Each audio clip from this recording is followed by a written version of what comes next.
we have good reason to believe in Jesus, because he was a historical figure, but he was also a supernatural figure.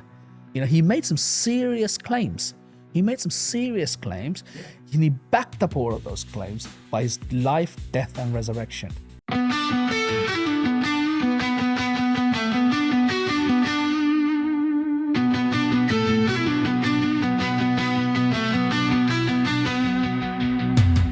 Welcome back to Life Explored podcast. I'm joined today by Arun Joseph.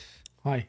Arun, you are a delivery manager currently for a home office. That is correct, yes. Hi. And you have various experience in sort of central government sort of sector, IT.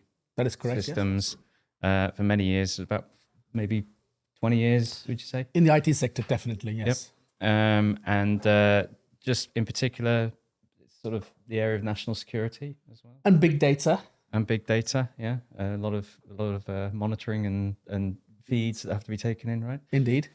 Yeah. And you are a one-time temporarily stay-at-home dad as well. Is that right? That is correct, right? Yes. Yeah. That was a long time ago. Yeah. Yes. Okay. Educationally, I know you graduated from same university, De Montfort University, yes. And you also attended St. Bonaventure's School. Have you been checking out my Facebook? You've been checking out my Facebook. Yes, I went to St. Bonaventure's Roman Catholic School while I was in England. Yeah, and St. Angeles, is that... So we had a boys' school, which was a St. Bonaventure's, and the girls' school was just St. Angeles. And when we did the sixth form, we amalgamated together. So it was St. Angeles and St. Bonaventure's together. Cool. Okay. And also, so you have an interesting background. You live in London. You're from London, but you're not originally from London, right? That is correct. So first of all, I know you were in Greece for 10 years or so. You grew up in Greece. That is correct, yes. But what's your nationality? What nationality was it? Cool. Firstly, thank you for having me over. I really appreciate that. So I've known Wes perhaps 25 years ago. Oh yeah, I was gonna say that, but I just. It's good to see you, Wes. I appreciate your time, and really good worshiping alongside you this morning in church with you. So it's good to be here. First time in rugby. It's been cold, but nice. Enjoyed it. Thank you for introducing me to some of your friends. I was born in Sri Lanka.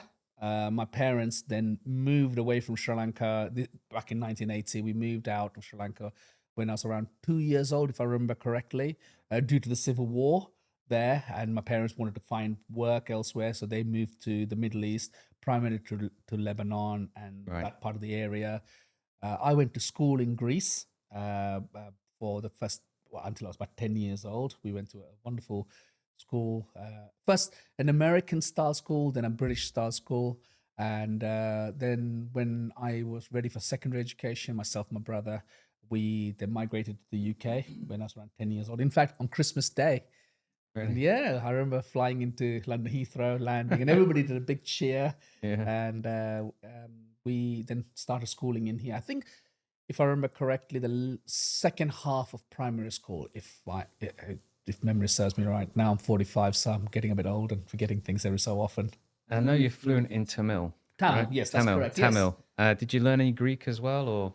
So when I was in Greece, we were taught English, Arabic, French, and Greek in that order, because the school that I went to were primarily for diplomat children and those children of foreigners who were working there, because of the coast nature of where Greece is. There were lots of children from the Middle East, and for some reason they taught us French as well. So yes, I used to be able to speak Greek, but not as much. But we were taught all those languages, and we just had to pick it up when we were children. I still remember being very young and learning French. Very easy when you're children, I think, who grow up in an international setting, they seem to pick it up, they're sponges. Indeed. Pick it all up, but as you get to adult, you kind of lose that flexibility and... Yes. Yeah.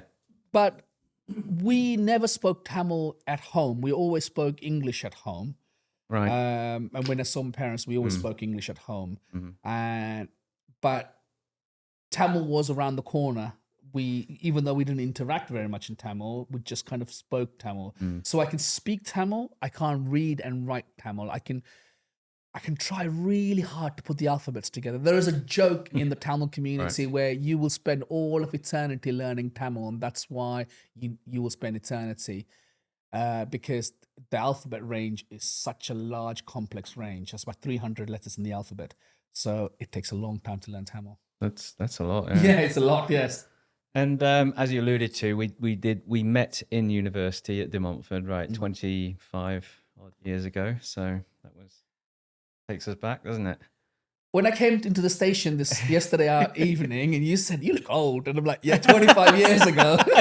25 years ago. I expected you to comment on me, and you were just like, "Yeah, I am, yeah." Yeah, I am, yeah. I thought you were going to kind of comment on my sort of looks. You know, I got called Santa Claus earlier today. I heard that, yes. It's supposed to be a compliment, I think, but yeah, 25 years ago. Yes, we have grown older, hopefully wiser.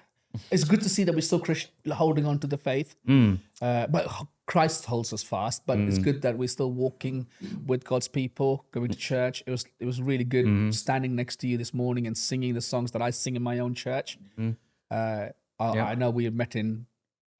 We're still not sure if it's Christian Union or at a party, but we won't go into that. But we met somewhere in university. Although we did have some lessons together, right? You had some lessons with me? Oh gosh, maybe I can't. Yeah, it's so funny. There's so much I can't remember there from those days. But I get some of the other guys on maybe later. You know, they'll be able to fill in the blanks. We'll see. Yeah. So on that, you are a committed Christian. You are a Reformed Baptist. Is that correct categorization, or is that more just a? That's what I would label myself. I tend not to use that a lot because it gives more questions than answers. I'm a Christian. I believe in the sovereignty of God. I believe in the authority of the Bible. That Christ saves us through His sacrificial death, and we're saved by Christ alone, through grace alone, for the glory of God alone. And in your various hobbies, you enjoy making pancakes, working with computers, reading, astronomy. Lego. I love Lego. Like Lego? Yes, yeah. Yes. You're absolutely right. Having children at home means that I don't have a lot of money for Lego anymore, and I feel that Lego has slightly priced a little bit more than I would like them to. It's becoming a bit of a adult hobby, I notice, you know. So they're pricing them for adults, not for kids anymore. Indeed. And my wife's extremely generous and lets me get as much Lego as I want sometimes. But you know, we have to be mindful of that. I do have the big 8080 to build, the big, huge monster one, and the Ecto one to build. There was a period where I was spending probably a bit too much time building that. Now it's become a really good hobby for me. It allows my family and I to sit together and build really cool things together. I help our son, Caleb. We have two sons, Caleb, Joshua and Caleb, and then Grace, our 2-year-old daughter. And so I help Caleb build things. I find the things for him. And Emma, my wife, is the error checker. She makes sure that we don't make mistakes. Quality control. Yeah, exactly. Yeah, because we can make fatal mistakes and we have to rebuild things. What's your biggest Lego set? The Death Star is one of our biggest, probably the Death Star. Most expensive as well, no? It is expensive. It's worth the money. It's beautiful. Comes with lots of good prices. I have some other sets which are hard to get hold of. Like I got Emma some of the Friends set recently, which are really difficult to get your hold of.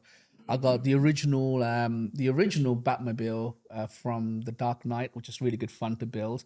But it's not a great thing to play with, so it sits there. Well, you don't want to play with any of them, do you? Exactly. We have a friend who makes fun of us. They say, like, when they were kids, they were always coming to our home, and they're like, "But you have all this Lego, but you can't touch them." Like, yeah, you can't touch any Lego.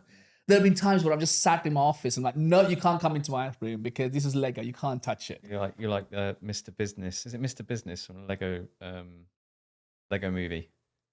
Is it? Oh, yes, I know who you're talking about. Is I'm it not Mr. sure. Business or it was the name? I can't remember. Yeah, I think it's Mr. Business. Yeah, I can't remember his name, but yeah, I know exactly who you're talking about. What about your kids then? Do they kind of know not to touch the Lego, or do they get to play with it? What? Do you know what? It's a great question. They are allowed to play with their stuff. Even Grace, in my office, I have right at the bottom of one of my bookshelves, I have a box of Lego that she's plays with. I never trained her. I never made her. She just knows that Lego is there for her to play with. So she comes in freely as I'm having a meeting with some civil servant or something, and then she's right in the background, picks up a box and just plays with it. She always leaves it everywhere, but I know that's my job to tidy up, and she then takes it away, and then she comes back and then I have to tidy it up. It's almost like a joke between us where she leaves it for me to tidy up, and she comes in and then destroys it. But it's great fun. Caleb has his own sets. Joshua has his own sets.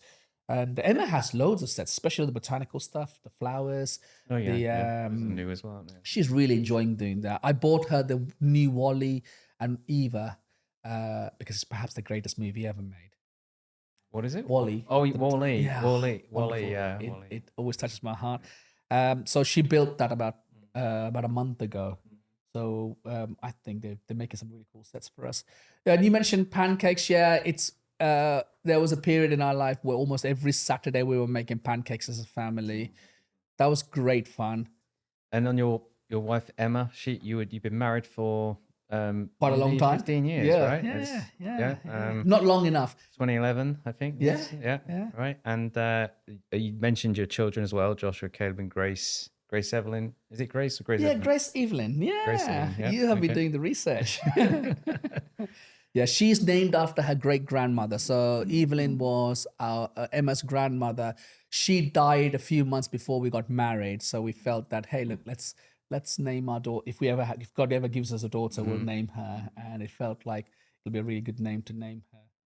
And we don't want to take our names for granted, but we felt that is a name that means a lot to us in terms of grace. That is, it's a name that it satisfies us with great wonder and understanding what grace actually means really in the context of us as Christians.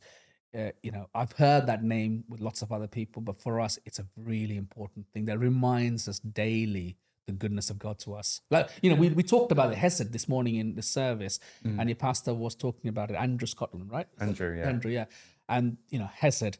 But grace is so infused into that word because ultimately Hesed being the steadfast love of God, and the steadfast love of God really becomes a reality to us through grace. So God covenantally loves his people all the time because he's the one he makes a covenant with Abraham. He's the one who makes a covenant with Adam and Noah and so on. But ultimately, the way he shows that covenant to us is through his grace, something that we do not deserve. So it's an exciting name for us because it means that Emma and I can look at each other and say, this reminds us of the goodness of God to us. You have a fourth child, you can call him Hesed. I shouldn't say this, but we would love if God gives us another child. But perhaps not Hesed. Okay. We are toying with the girl's name, but Okay. who knows? Keep us updated. Yes, I will. Well, how about then we start? Well, we've started, but how about we start with talking about your sort of your journey to faith and how faith became real and personal for you. Good question. I was brought up in a Catholic home. My parents were religiously Catholic. We went to mass together. In Greece, I remember being a young boy, eager to read scripture in church, and my dad led worship every day at home. We would pray to the icons and to the Marys and the statues and so on. We did not know much about it. We just knew that these things were important, but I think my dad was genuine in his prayers and he led family worship well in that sense. He made it clear that this was an important point, albeit as young boys, my brother and I, who's 1 year younger than me, it was tedious. I remember it felt really long and frustrating, but looking back, I think my dad was trying really hard to instill the importance of prayer life. But Catholicism didn't really serve much to me as I was growing older. It didn't answer any of the life big questions. It didn't answer who I am in relation to God, who is God in relation to in having a relationship with me, and so on. I grew bored and tired. It didn't mean anything when I was, say, the early teens. I had a dear friend of mine called Judah, who actually reached out to me like last week or so, which is lovely to speak to him again. And he lived about 5 doors away from me when I was growing up in East London. And his dad was the pastor of the church that my parents and we were going to when we came to England. And he is about a few years older than Judah is. And So to interrupt, just you said, so pastor, so your parents, they now Do you know what? started going to a, Great question. yeah. Okay, that's a good question. So when we came to England, Yes. I take this for granted, so obviously I Yeah, need to yeah, walk yeah. you Go through on. that. I understand that, yeah. So we came to England. We were going to a Catholic church. I do not know the ins and outs specifically, but something happened when I was a child, from my parents' perspective, that they stopped going to the Catholic Church, albeit we had going to the Catholic Church for a long time. I do not know the ins and outs of it. There was a fledgling Tamil church where my ethnic people, as such, came from, and that was not too far from home. And it was an evangelical church. My parents would go there. There were other like-minded people with the same language, so the fabric and the foundations were there. So my parents would go for some time. We were going to the Catholic mass in the morning, and we were going to the 4 o'clock service in the evening in the Tamil church. And I think slowly they started to stop going to the Catholic church, and we were going primarily to the evening service. Now, that's them. For me, I did not know much about Christianity at that particular time. I did not know why I was going to this church, what's the difference between this church and that church, and so on. So this dear friend of mine just pretty much just came around me, and he just helped me understand the gospel. He helped me understand what it means to be a Christian, who Christ is, how beautiful he is, what a savior he is. And over time, I intellectually understood it. But as I was growing older, that intellectualism kind of helps me stay static to the Christian faith and say, this is what I know about Christ, but I do not know who he is really. So I explored other things. I didn't really explore a lot of religions. What I explored was Kant, Immanuel Kant, for a long time. That's whom I read quite a lot of, Nietzsche and the various other kind of, I read quite a bit of Wittgenstein, David Hume, John Hick, and the likes of those kind of philosophers, trying to understand what life was, what life is. Kant made a huge impression on me. And I still remember reading Critique of Pure Reason when I was about 16 or 17, trying to understand what Kant was trying to help us understand about morality. It made not a lot of sense to me. It left me feeling really sad and empty. And we had some, we had the others trying to talk about, like St. Anselm, trying to help us understand the ontological arguments and so on. And Aquinas trying to help us understand, the cosmological argument. All of those things sounded really, really nice. However, they were sterile, they were quite vacuous, and didn't really make a lot of sense to me. Although I thought that, hey, look, I'll be quite intellectual and I'll kind of be happy and be very smart and sit in this kind of space where other people are searching for religion, but I will sit in this particular thing. God had better plans for me. He gave me a friend who helped me understand who Jesus is. And over time, God, like we read in Jeremiah 33, I think it is, where he took my heart of stone, rebuilt it with a heart of flesh. He wrote his laws into my heart. Jesus helped me by shedding those scales in my eye, John chapter 3, where I was no longer just having my eyes covered, but Jesus removed those scales and I was able to see the kingdom of God and the grace of God. And it was a long period, over several years. Then I went to university. Christian life was kind of ecstatic, is perhaps what I should say. Meeting young people, like-minded people, albeit I'm a little bit more conservative even at that particular time. But it seemed like, hey, all my friends were quite, the evangelical circles, and we were going through churches. And then there was a period in my life where I didn't find that I wanted to walk in line with God's commandments or his statutes for me. It felt that Aaron can live his own life. Aaron can do what he wants to do. God will forgive me. And I had this really bad understanding of scripture. It's almost like, grace will save me. So what? Grace, it was the cheapening of the grace, And Paul vehemently is against that. He teaches against it. Oh no, you don't do that. But that's the kind of attitude I had. It's the lawlessness of man. I was living a life where I don't have to ascribe to God's laws. God will still forgive me if I go to him in this kind of way of asking for forgiveness. But his hand was ever so powerful and ever so gentle. Isaiah talks about how prayer is almost like a child holding the father's arm. And it's wonderful because he holds us even when we want to fight back against him. And how much more secure can we be if our father holds us in his hands? And that's the transformation I had. So I lost touch with this dear friend I was talking about earlier. We got married and moved into various parts of the world and so on. But I had other people who helped me get to church, really good churches.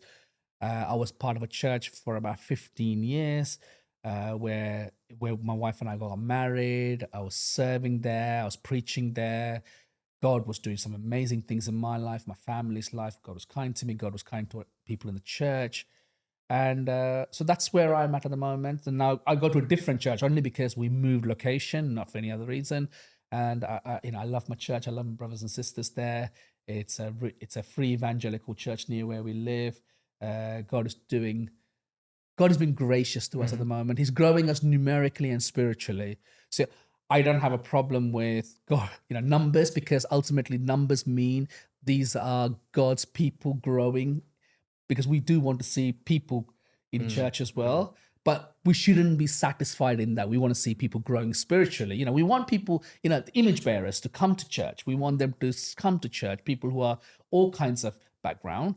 We want them to stay, but we want them to grow in the knowledge of God. So God is growing us numerically and spiritually. And I couldn't ask for a church that is Christ loving and people loving anymore.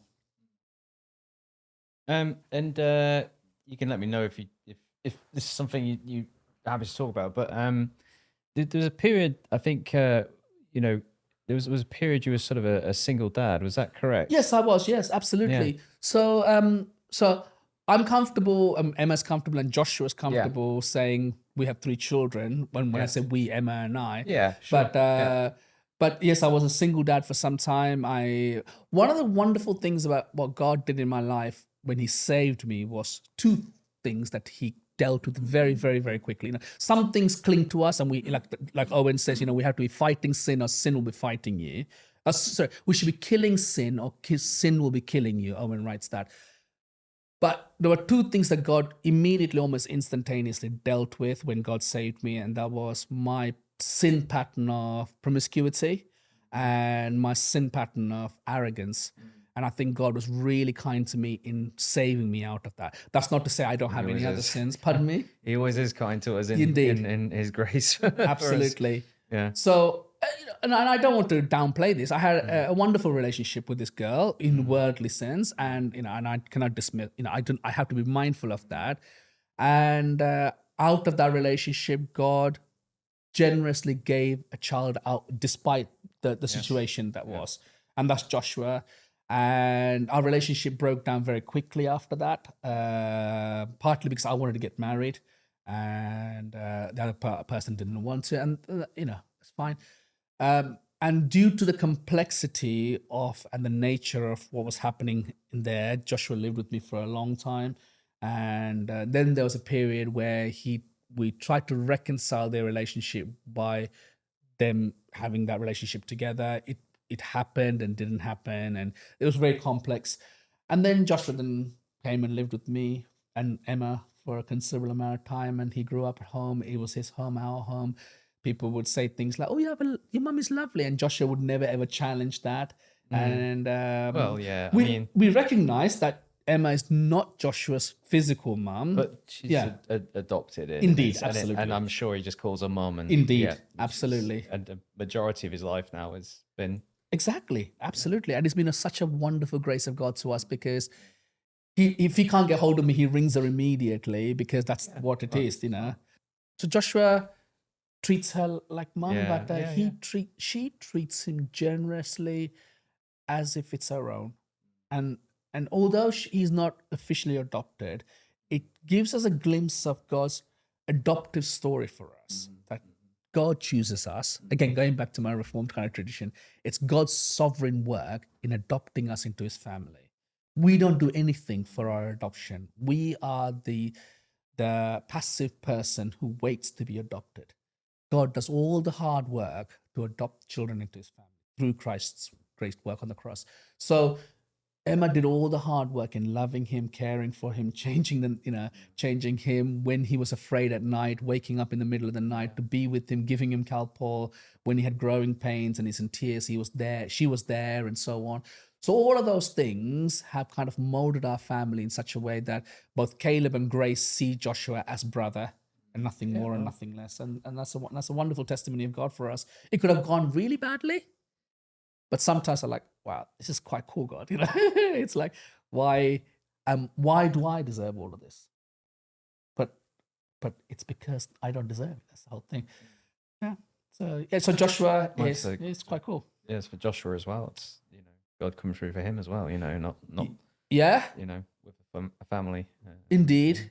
Absolutely, because it was a complexly difficult emotional and physical setup for him. So he was no longer in that place. And I don't mean to disrespect the other person. I'm just saying, and I have to be mindful of that because ultimately that's his, physical mum. Yeah, it's understandable. Yeah, but so he's now in Newcastle. He is working, playing ice hockey. It's weird. We are Asian, mixed white, but we're an ice hockey kind of family now. Yeah. Well, we talked about it earlier, aren't we? I mean, I always assumed you were British. Yeah. I mean, I knew you had an accent, but I always assumed it was just kind of, second. I am British, not English. Yeah, British. Yeah, exactly. Yeah. But I didn't realize that you were born elsewhere. Yeah. You were, Yeah. So But you were very much because you're growing up in Europe, Greece, and then the UK. You're culturally very much British, aren't you? Really? Indeed, yes. I don't consider myself anywhere else. I think it's important that we're ingrained into our society. We pay our taxes. We work hard. We support society. All of those things matter. Yeah, sure. However, what I am really mindful about is being very clear that I'm a Christian. Not trying to overpower a conversation. Not trying to tell them, hey, look, you must be this, and this, because I have to be really careful about I have to be open about my faith, not shy away from it, but I also have to be mindful that I'm working with others and I do not become antagonistic or become very vocal and start unnecessarily, be condemning people. Because firstly, I don't think that's what we're called to do. We must love the world around us. We shouldn't be the world. The best way to love the world is share the gospel with them. But I don't think the context of online conversation that we have for 10 minutes 15 minutes on a stand-up is conducive to me trying to say, oh, do you know what? You must be a Christian because of da. I would love for my fellow workers and my friends outside work to be Christians because I would want to celebrate eternity with them. I would want to stand next to them, look at, know what's happening in Revelation 4, what's happening in Revelation 5, and we're standing in the great throne room of God, worshiping him with the elders and the angels and so on. We'd want all of those people around us because they're image bearers, they're image bearers. But at the same time, I make it a very clear point as I run my stand-ups to say, on a Monday morning, to say, I went to church on Sunday. It's, and I'm intentional about it because I want people to hear and ask me like, oh, and people have asked me.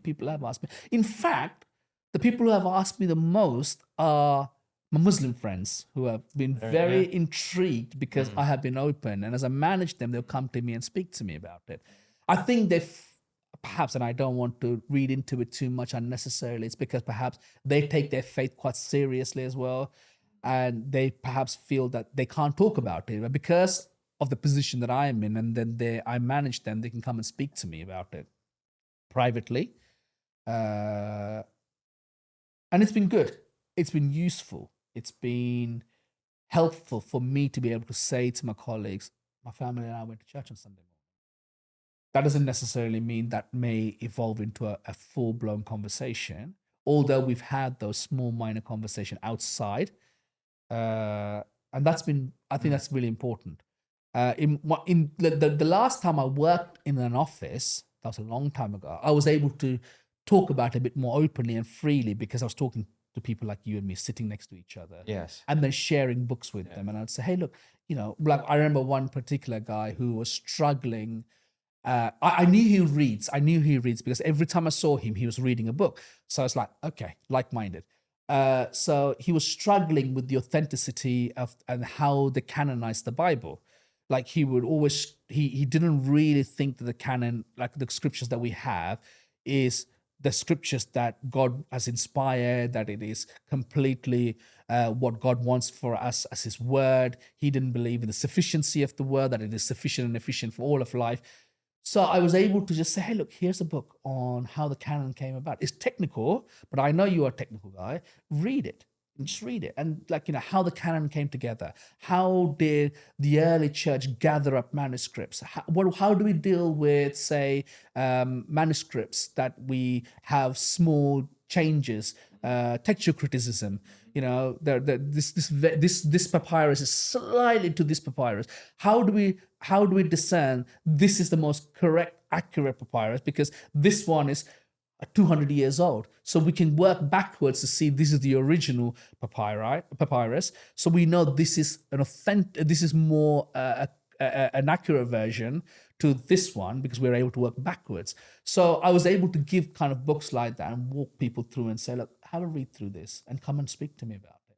Yeah, there's a lot of the Bible which is, I think people don't realize how much of it's collated together from various sources, and there's a lot of work that goes into kind of trying to validate what is the oldest source. So, for example, I think it's the book of Luke that P56, I think it is. Where is it the book of Luke? Which one? Where the final chapter is actually Mark. It's Mark. Yes, sorry. Mark. It's the book of Mark where the final chapter is. It's sort of been there's a theory that's been added. It's later. Yeah. Added later. Yeah. We don't know, but it was. Well, the oldest manuscripts don't have that final chapter. Yeah. But later ones do have it, right? That is correct. So, in fact, most of the Bibles will say that. They're quite weird. Yeah. Oh, yes. Yeah. You read through that, it would say that. Yeah. Exactly. It's like there's no. Quite often you see. Quite often, every now and then, the sort of new atheist movement. You'll have prominent atheists who will come up and go like, hey, I just discovered a secret and the Christians aren't telling you this, but there's there's this whole book that's been published that the Christians are hiding, and it's like, so it's just been evaluated many, many years ago. Yeah. And it's like they decided, it's not relevant. Yeah, and we are transparent. We are transparent on the way that our manuscripts have been collected. We are transparent, and we say, look, like for example, the story of the woman caught in adultery. Yes. You will see a header to say that the earlier manuscripts does not contain this, and we have good reason to believe that because that particular story has language in it that is not used in any of the other writings of John. Yeah. And also we cannot date that accurately to the closest. And it could have been added, but it could also be accurate. It could be somebody who, you imagine a news report. You think about how the news is reported today. And there's actually in this day and age, there's like a kind of a race with news to get an article out, to get something out. An instance just happened. So quite often you'll read these articles that are published like very, very shortly after, within a few hours maybe. Yeah. They will have inaccuracies. Yeah. They'll be reporting something, but there'll be a lot of stuff missing because they're just trying to get it out there. Then what happens is later you've got the news comes along and they clarify things. There's new things that are learned. Oh, we've got the name of the person. It was actually two men, not one. It's not a choir boy. And you get all this kind of added. And so it's potentially, on one hand, you could say, well, one view could be like, well, it's not the original, so stick with the original. The other view could be like, well, this has been added later because, a new witness has come forward or somebody has kind of added some context because they were there, that type of thing. But ultimately, we have 2,000 years. Nobody's hiding anything. A lot of this stuff is available. A lot of this stuff has been weighed by the early church and the church down the ages. And anybody who's taking some of those manuscripts now and sort of saying like they've found some kind of big secret, well, all you'll be doing is kind of, reinventing the wheel and going through it again. There's a great Canadian apologist by the name of Wes Huff. Yes. Yeah. Wes Huff. Yeah, he has done great work in trying to help people understand not that, but also all the extra kind of books that we have written. The Apocrypha, all that. But written stuff hundreds and hundreds of years later. And people use that. And also this kind of people have infused like the supernatural stuff into it and like aliens and so on. So Wes Huff does a great job in trying to help the lay and the the professionals and the academics understand how we can deal with these things. So go and look him up. I can't remember his podcast name and the website, but West Huff. Yeah, he's been on quite a few. He's been brilliant. around and stuff. Yeah, he's pretty cool, and we're quite privileged to be in an age where we have not only many translations that exist now, but it's all been compiled for us into one single book, and it's searchable on the internet. Absolutely. So we're at a greater time one of the greatest times in history for knowledge about this stuff to look this up. And of course, people who are fresh into it and coming new into it, including new Christians, I think, might be looking at this stuff for the first time and saying, hold on a second, there's a load of books here that's been left out of the Bible, or something like that, right? They haven't been left out. They're trying to add that to the Bible. Well, but that's what they will say. That's exactly what they'll say. Yeah. And then, therefore, I think that the people before us who are perhaps definitely smarter than me, they have done a lot of the groundwork for us to be able to say, here is the evidence that we as Christians have historical evidence to show people that we don't blindly believe in this thing, Christianity, because it's nonsense and it makes us just feel happy. We have great authority behind it historically to believe in this. We have eyewitness accounts. We have the generation after that. We have people who are not believers outside it writing about it contemporaneously. So we have all this body of evidence, and then it's been preserved in such a way that people were willing to die for this. So it's interesting because we have, first century, second century papyri at the moment that we can go to the Munster library, it's all online, and we can find all of this in a scan for us that we can just literally see and so on. And which is so close to the original event happening. Yet when we have things like Julius Caesar and Homer's writing and so on, where the writings that we have collected are so far removed, yet we are able to say, this is written by Homer, this is, Virgil's Iliad and so on. We'll take it for granted. Yet when we talk about scripture and we have enough evidence to show this was written so close by, we don't want to take it. And we got people who are outside the church writing, and we don't want to take it, because we want to find a fault in our Christianity as to why this is a false religion. And we say, we have good reason to believe in Jesus because he was a historical figure, but he was also a supernatural figure. He made some serious claims. Yeah. And he backed up all of those claims by his life, death, and resurrection. Yeah, and I think that's the part people struggle with, isn't it? Really, is the miracles and the resurrection. I think people have no problem with believing in a historical Jesus, but they sort of, the view is of like a Jesus as a good man. He was like kind of just a sort of a guru, a spiritual guru, right? Yeah. That's interesting because when we read the book of Acts and we see like miracles were happening here and there. So the author, Dr. Luke, writes it as if like miracles were just happening in places. Yes, yeah. I can't remember the person's name who was trying to sell the power of the Holy Spirit. I can't remember his name. That's just gone out of my head. He was essentially saying, like, if you give me some money, I'll teach you how to do the Holy Spirit stuff. And it'll come to me. Yeah. I'm getting old. But so it's almost the writer writes it as if it's there happening, so people were taking it for granted, albeit it was all kind of cloak and dagger. They were doing it for nefarious reasons. A lot were doing it for making money. But yet we want to feel that we're smarter than these people, and therefore we want to reject these things.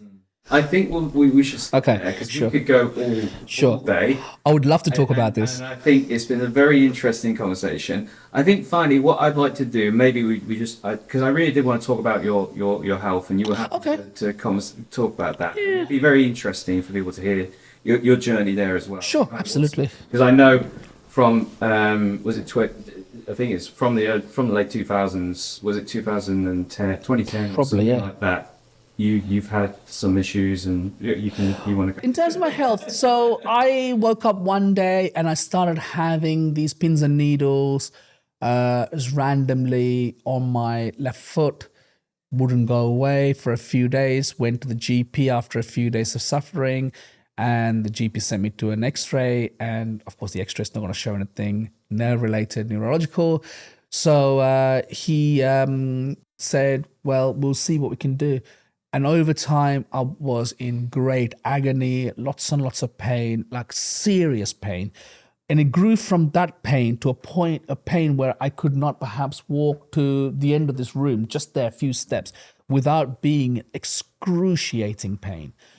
And there were periods where, when I used to work in London, and to go to the tube station, say from my office to the tube station, I would in my head stop at a bus stop, gear myself up, then stop and then walk to the next bus stop. So I would just almost like kind of pace myself. And then I would stop for about 5 minutes, 10 minutes. Anyway, long story short, eventually I had some MRIs done, and a number of surgeries had to be done, because what we found was that my discs were slipping constantly. They were going from tiny little millimeters of slippage to almost completely slipping, to the point where they were terrified that my spine would collapse into myself, which would be fatal. And by the grace of God, I had some amazing surgeons who helped rebuild lots of my spine. So at the bottom of my spine, I have a cage that's holding me up. All the discs have been removed, L4, L5, S1, and further up. Has been rebuilt. It's holding me up. I have C3, C4 removed. That's right up here. For similar reason, again, for pins and needles in my hand. My consultant, when I started having numbness, I was picking things up and dropping them. And I was like, what's going on? And there was complete numbness. I was holding a cup of coffee and I was dropping them because I couldn't feel it. My consultant did some tests on me. They sent electricity down my spine to see where it was getting stopped. And then they were like, yeah, we know exactly what the problem is. And he said, let's not wait around like we did with the lower spine. Let's take it out. Almost instantaneously, the pain stopped. So what had happened was, between my lower back and my arm, I had a number of surgeries on my back.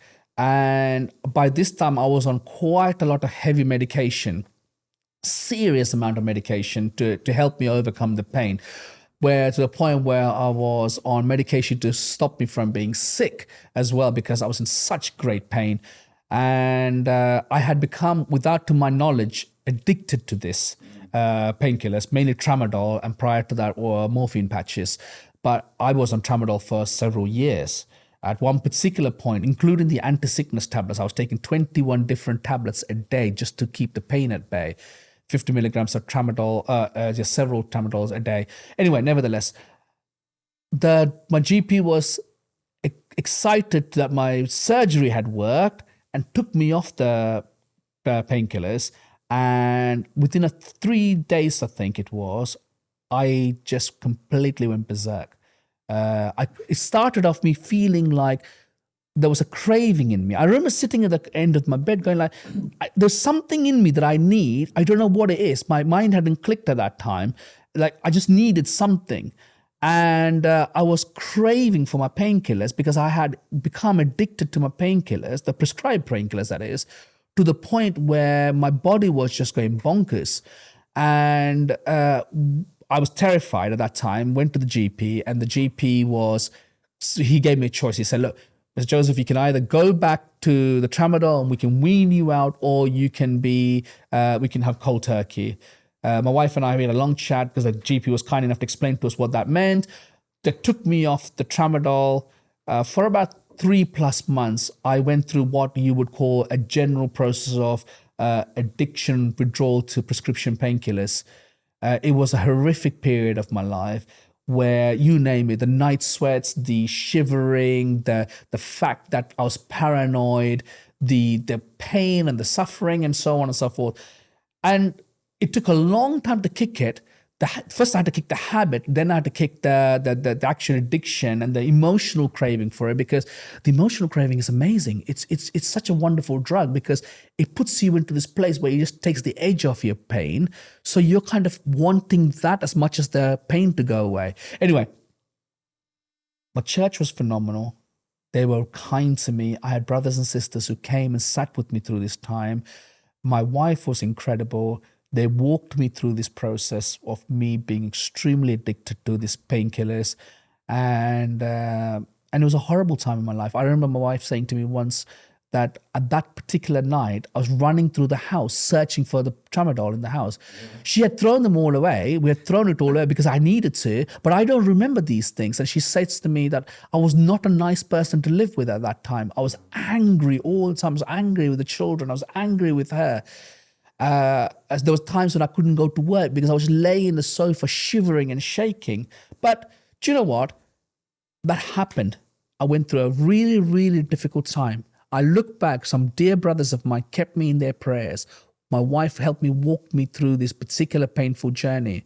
And I look back, it is not specifically in that context. We remember Psalm 13 where David is crying out, how long, O Lord, how long, O Lord, how long have you forsaken me? So the context is that Saul is chasing him. His enemies are after him. And if David gets caught by Saul and his enemies, sure, death will happen to him. So David is really terrified. So he's crying out, how long, O Lord? And I still remember, it's almost like that prayer. And then in verse 5 and 6, he says that he looks back and he looks at his faithfulness. Several years later, I look back and I think, God, you are faithful to me. Your steadfast love was good and complete. You looked after me. You held on to me when my faith was failing fast. It was you who held the covenant, not me. I couldn't sing to you. I couldn't pray. My faith was in a horrible place, but God kept me safe. He kept me alive. I never had dangerous thoughts, anything as far as I remember, but I know I was not a nice person at that particular time. So just like David, who looked back, and we see that in the other Psalms as well, he looks back and he thinks, David actually says, if I remember correctly, I can sing because of your faithfulness. And it's wonderful because now I look back and I think, you were faithful to me. You kept me. I mean, he could have taken me home. It would have been fine. He could have taken me home, and God is glorious in that as well. But he's given me this particular time to look back and say, I can share this story with you and say, I went through this hard time, but God was good to me. And now I look back and say, you've been faithful to me thus far. And I can't wait to go home to my wife and children, but I can't also wait to go home and see him face to face. That's great. That's a great story. And is there a nickname for you? Are they calling you a bionic man? People do make fun of me. Yes, they always say to me, yes, I joke because it's made out of titanium and I think platinum. I say that when I die and buried and I've degraded, if they dig up all my discs, someone will make a lot of money. Yeah. Someone will make a lot of money. Titanium with a bit of platinum in it. Yes, that's what, if I remember correctly. But titanium, high grade scientific titanium. So yeah, I'm sure it'll be a few years I'll be able to start putting some batteries and some and see what happens. cables in there and start kind of Well, that is probably a great place for us to come to a conclusion. I got a few more questions for you, and then please, just some short ones. But I know you do like reading. Yes. If your life, your adventure with Emma and your family were a book, what sort of genre would it be, and what would the title be? The title be? Oops, sorry. I think that either Christ Will Hold Us Fast. I think that will be the title. I think, Christ Will Hold Us Fast. I love that because it tells me that my marriage is weak when I look at it, but God is good to keep our marriages good and strong and healthy and loving. And He's clear in our scriptures how we must love our wives, how we must lead our wives, how the wives are to love their husbands, how they're to serve their husbands. And I mean the word serve very carefully, scripturally, not like a slave serving a master, because Christ loves his bride and we lovingly and willingly serve our master. But Christ did all the work for his bride. So in the same way, we portray our marriages in such a way that people around this world look at our marriage and say, what's that marriage? That's really interesting. What's different about them? Yes, we want all our marriage to be healthy and happy. We want to have beautiful children. We want our children to grow up. But what makes them tick? What's making them loving to each other? Like I was telling you yesterday, I want my children to grow up. So they look at my wife and I and say, I want our marriages to be like this. I want daddy and mummy to be loving. I want my daddy and mummy to resolve their issues and arguments that they might have. And if they do, how quickly they resolve those. And don't get me wrong, our marriage is not perfect. There's been my wife says there's been 5 times where we've had some serious arguments, apparently, in the last, all this time we were married. Yeah. No, I don't think she remembers, but she says about 5 times, which is quite good because I thought it'd be a lot more. Because she always jokes with me. She goes, "You don't have to try hard to annoy me." So, but God has been good to us, and we want to portray how Christ loves the church by the way I love my wife. The final question I have for you is you rock up to pearly gates of heaven. St. Peter hands you a disposable camera. What's the first picture you're going to be taking? That's an interesting question. Oh, you've caught me in this one. I think I will try and put my hand up and try and take a picture because it's pointed towards all those people who have gone in front of me closer to the throne, and I am all the way in the back. So I can take a picture and I think, yeah, and I'm like, I didn't know you were going to be in heaven. Jesus on the stage, little figure on the stage, Well, I don't want to minimize that because I'm always quite mindful that I don't blaspheme Jesus because he is God. But I want to take a picture for all the saints and like, I had no idea you'll be in heaven with me. And I'm like, whoa. So that'll be quite exciting. So yeah, the crowd shot of and to see who's close by. Excellent. Okay, well, thank you, Arun, for coming on. Thank you for having me. I appreciate that. Thank you. We'll have to see, if there's a chance we get to have like a part 2 in discussion. And even if we don't, we should get together to eat together quickly. Yeah, it's been great, and thanks for joining us. Thank you for having me, and thank you I enjoyed fellowshipping with you this morning. Appreciate that. Well, thanks for joining us once again and listening to that podcast episode.